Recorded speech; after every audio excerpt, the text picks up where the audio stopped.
the time. Ladies and gentlemen, I leave it up to you, but the banker infestation problem is out of control. And the leadership is doing nothing. They appear to be completely in the pocket of this corrupt group of bankers. And as was said at the time by John Locke in 1790, when the social contract is broken, the people must revolt. This is the axiom of democracy. It's as real and as relevant today as the other freedoms that you hope to enjoy as part of your democratic society.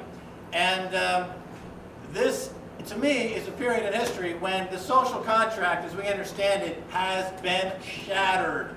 The wealth and income gaps are skyrocketing. The kleptocracy and the plutocracy are running away with it. They're absolutely laughing in everyone's face. They add nothing, they take everything. That contract's busted. And the people in Greece, unfortunately, for all the rioting and all the tear gas, they were unable to preserve their sovereignty. The people in Ireland have lost their sovereignty.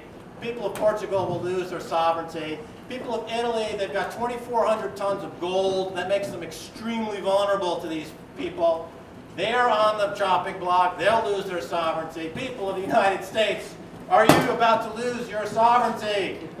Or do you want to lose your sovereignty? No. You are at risk because all these debts in America, they're not going to be paid. The 14 trillion in debt, the 14 trillion debt ceiling, on top of the unfunded liabilities of Medicare and liabilities of Social Security, you're talking 70, 80 trillion dollars. There's no scenario under the sun one could construct that could ever conceivably pay off this debt. As a matter of fact, the amount of revenues needed to pay this debt, that is to say generating revenues and then collecting taxes on that revenues to pay off this debt, would require, of course, the lubricant of our modern age, oil. And guess what? There's not even enough oil in the ground to burn, to create the growth, to create the revenues, to create the taxes, to pay off the debt. That's how much debt there is. There's not enough oil to burn to pay the debt. We're talking about Davos last year having a conversation with the participants of creating a new global lending facility of $100 trillion. A new global lending facility. So you've got the U.S. is 14 trillion plus another 20 trillion. You've got Europe's 20 trillion. All this will be rolled up into one beautiful global central banking system, and a new global currency can be created, and we all do a nice currency swap, and your purchasing power won't be eliminated at all. It'll stay completely constant for about a month before you're all basically back where you started, except you're in a global depression, and you've got lords who are running this central bank who believe in the market fundamentalism, which is a virulent strain of capitalism, which informs the few people into thinking that they're on a God's mission to bring price controls to the people because only they know how markets should work, only they know what prices should be charged, and they don't believe in the free market. They have contempt for the free market. I've got nothing against markets. I love markets. I've designed markets. I've made money at markets. And I've got nothing against markets. But I've got something against corruption of markets. When I see the way these markets are being treated and mistreated, it's like watching, it's like watching a painting getting slashed. It's like watching a fine building being toppled. They're just destroying something that could work. There's nothing fundamentally wrong with how these markets could work. If you go back and you read your Adam Smith, it's not. It came out of the Enlightenment. The Constitution in America was born the same year that the Wealth of Nations came out, 1776.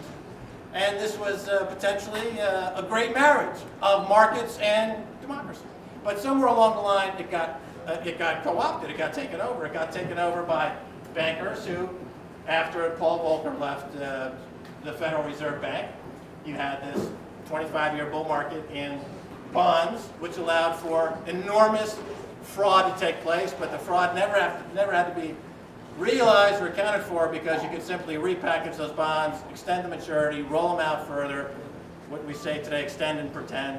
You see it in Europe today. Did they solve anything in Europe? No, they want to just create more a bigger lending facility, more debt. Christine Lagarde is the same as Dominic Strauss-Kahn, is the same as anybody at the World Bank, is the same as any of the banks. Their solution is always more debt, because debt is how they make their money, and they will downgrade America's debt. It's currently rated AAA. This will change. It's going to head toward junk. Why? Because America is junk? No. Because it's more profitable to trade junk. Junk bonds are volatile. Junk bonds have greater spreads. Wall Street's always looking for new ways to make money. They've totally, squeezed out all the money they can out of all these other various markets. They destroyed the real estate market. That's not coming back for generations. They're going to take away the tax exemption for home ownership. They're going to tow real estate.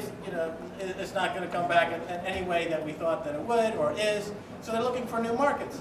And the U.S. Treasury bond market is a huge market, but it's too tight, not enough volatility, can't make enough money on it, unless it were junk. Then it becomes a huge cash cow. So mark my words, this time next year, U.S. Treasury debt will be, AA for sure, possibly low. Because, and it'll be, of course, here's another prediction.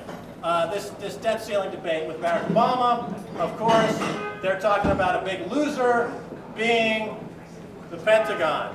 Ha ha ha ha ha ha.